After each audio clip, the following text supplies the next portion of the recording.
Unicorns, I'm Tiffany, here's Angelica, and we are back with another video. Now, in this video, we are going to be discussing 2024's most disappointing reads. Now, these weren't bad books. These weren't books that were like the worst of the worst, okay? These books were disappointing, meaning I have overhyped them in my mind. I thought they were going to be amazing, and they were just meh. Okay, they just didn't do it for me as I thought they would.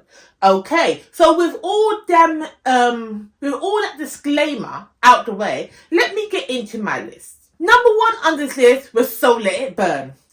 I had such high hopes for this book. I was getting into my YA bag. I thought YA fantasy was making a resurgence for me. So I thought So Let It Burn, it had everything. It had dragons. It was a fantasy. It was about two sisters based on Caribbean folklore. And I was, in memory recalls, I'm not sure if it was Jamaican folklore or another island, but it was influenced by the West Indies, you know? And I was just like, yes, this is all me. This is all me. So I was expecting, maybe not 5 stars, but I was expecting magic, okay? Now, I may have ruined myself because earlier, before I read this book, I read Patsy by Nicole Devins-Bed, and that is based on Jamaica, influenced by, that's a contemporary, by the way, but it's based around Jamaica and Jamaican people. And they use patois throughout the book, okay? When I heard this book was based in the West Indies, I'm now thinking, yes, the lingo's going to be the same. They're going to incorporate the culture into the book. No. They said, instead of the characters speaking in patois, like you reading it in patois, they just did it in the standard English and said, he said in patois. No, he didn't. Because that's standard English. Why are you lying to me? And that was just a little nitpicky thing that got on my nerve. And then as I was reading the book, I wasn't invested. It just wasn't for me. I felt the whole conflict between the sisters and having to kill your sister because she's bonded. It just wasn't for me. And maybe that's because I thought YA was my bag and it's not. But it was just disappointing because I was expecting so much from this book, which I didn't get. Okay? So, other people must have loved it. It just wasn't for me. I've already said that. I'm not going to repeat myself. I'm not going to do it. The next book on this list is A Little Kissing Between Friends. Let me tell you, the first book by Cynthia, that's her name, Cynthia C something. The first book that she did, loved it, fantastic, brilliant book. Coming out with a new sapphic romance? Yes, I'm here for it. It was so boring. The romance just wasn't it for me. It was just like long-term friends falling for each other. I didn't feel it. I just felt like I know my complaint is that you're just doing it for the plot. I get it. It's a book. People do things so you have a plot. But it wasn't authentic for me. I wasn't in it. I really wished I DNF'd it and saved myself some time because I just weren't there. I didn't like these two people coming together as a relationship. They worked well as friends. Okay. No. I weren't rooting for them to work out. So for a romance book, you want to root for the love interest. You want to root for the relationship. Me, I just like, they shouldn't be together. And I can't tell you why, I just weren't feeling it. I weren't in it. I didn't want them to have a happily ever after. So that was disappointing because it's meant to be a contemporary romance. You know what I mean? The next book was one of the first books I read this year. And it was The Witch King. I was so excited for this because I haven't actually got into Martha Wells' Murderbot series. So I thought The Witch King would have been, yes, my first step into her type of writing, her world. This book, how would I describe this book? Why it was disappointing? I don't understand what was going on. That's basically it. I don't understand what was going on. It made no sense to me. I felt like I was starting book 2 of a series without reading book 1. That's what it felt like. And considering this is book 1 and you was meant to be introducing these characters, I felt like I was missing so much information while reading it that I thought, okay, let me finish at the end. It might resolve itself. It might get to where it's meant to be going and I just didn't pick up what was being put down. No. I finished the book and I'm just like, what the hell was I reading? You know, it wasn't hard that I've been reading the Malisan series, and that book just shows you in the deep end, and you need to just pick up where you can. At least I got the gist of the Malisan Guardians of the Moon book, you know. This book, The Witch King, it wasn't like it was a difficult reading experience. I just don't understand what you were trying to say, what you was doing. I didn't care for any of the characters. I can't even tell you what the story is about, because for the life of me, I don't know. You know, I just felt like there should have been a book before. I'm not happy. I don't even think I'm going to continue reading the next book that's coming out next year. No, because I'm still going to be lost. No, thank you. No. The next book I have on this list is Bookshops and Sisterhood. Now, if I didn't read the premise of this book, and I didn't think this book was about if I didn't think that this book, as the premise stated, was about a group of friends coming together to open up a business, a bookshop, and working together to make their dreams come true. If I didn't have any inkling that that's what it said on the back of this book, I would have liked this book. Because that is not what this book is. They did nothing in this book except from a brief mentions of them wanting to open up this bookshop was ever explored, okay? So in this book, we have 4 friends, and they want to open a bookstore. This is like, yes, we love reading, we have a book club, let's open a bookshop, and then we can have a little coffee shop on the side. That is right at the beginning of the book. Then throughout the book, we delve into their respective lives and their respective problems. Now, don't get me wrong, I love me a messy book, and some of these ladies' lives were a bit messy, okay? But that is not why I picked up this book. I wanted to go into the ins and outs of how friends will go about opening up this bookshop, whether they will have highs and lows, how they're going to communicate with authors. You know, I wanted a little fluffy, cozy kind of romantic kind of book, you know, about sisterhood, about them coming together to make their dreams come true. No, what this book kind of reminded me of Waiting to Exhale, you know? Because we've got the different friends, they all have their different problems, but they come together, they break up. Like, it was a good book in that respect.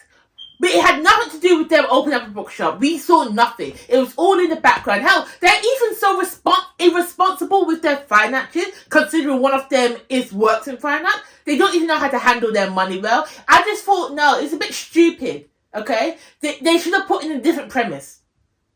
I hate when that happens. Just because you as an author are a book lover and you want to dream about opening up a bookstore, so you make your characters do it, but yet you don't explore the realities of opening up a bookstore. You're just doing it so bookworms like me will pick up that book thinking we're going to get something when we're not. No. I would recommend this book though. It's a great read. Just don't pick it up if you want to learn about how opening up a bookstore and seeing the ins and outs of how these friends go about it. You know what I mean? The next book on this list has none other than Faybound. Now, I don't like Fae books. I don't know why I picked it up. I don't like Fae books. Never have I read a Fae fantasy, romantasy, whatever have you. Never have I picked up one of those books and I've enjoyed it, okay? But I like, what's it called? Fish Dive? Ending Fire series, whatever that's called. I liked the first book in that series. I liked her writing. I was eagerly awaiting to read the second book. Then she's coming out with a new series. I thought, might as well try her out. Because if I liked her other book, I'm going to like this Fae book. It just makes sense, you know? No.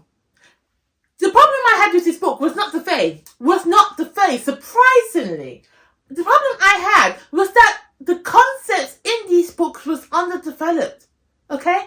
I was so excited to read this book because it's black people, baby. It's black people. Okay? So in this book, we have this magic system, something to do with drumming. They're drumming. And they're sending out concussions or whatever. Why was that not explored in the book? That was such a fantastic concept to do with magic, but you just hinted at it and you didn't explore it more. I thought maybe this is about your world and you want to develop more in book 2, but I needed it then and now because that was interesting. Secondly, there's about these 2 sisters and there's a prophecy that was said at the beginning of the book and then it came true and now they're running away into the woods because something happened. If you want to know what happened, go read the book. But I just felt like, again, stop doing things for the part. It wasn't natural. It wasn't authentic. And I get it. It's a book. It's a fiction. Not meant to be authentic. But there's something to do with the way you're writing, your pacing, that just feels like you're throwing the story down in my throat. Like, it's just like, oh, my sister told me a prophecy 10 minutes ago. Might as well go and do that. I'm just like, shut up. Anyway, that's a little, that is just a little, what they call it? A peeve of mine. A peeve. So I thought, let me get through it. Then we have the romance section, which I just thought was just in your face. Like, come on now. You're having a romance just because romanticy is a thing and you just feel like you just want to shove it down my throat. It was just not real, especially the sapphic romance. And then we have this whole world building situation where they're in a forest or they're in a desert. And there's like, I don't know what they are, these creatures. I think they were hyenas or something else. Bonded.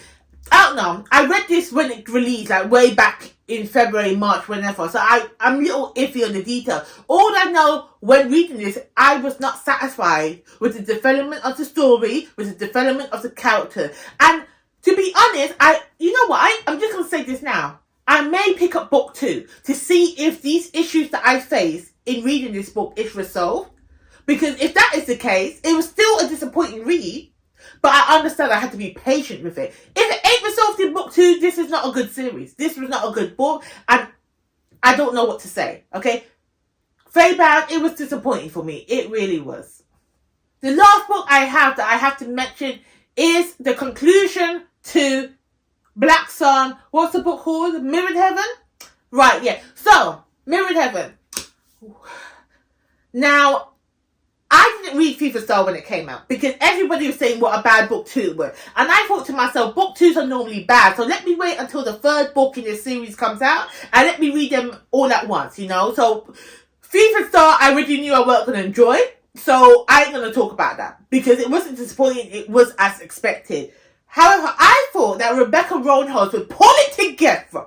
Okay? I thought she would get it together with Mirrored Heaven. You know, and tie a nice little bow in the series because book 1 was fantastic. Book 2, I forgive you for it. Book 3, bring it back, baby. Yes, bring it. She didn't bring it back. She didn't. And I was so bored reading it. And don't get me wrong, I didn't read FIFA Star, then Mirrored Heaven back to you. I gave it a week just so I can recover from the disappointment that was FIFA Star.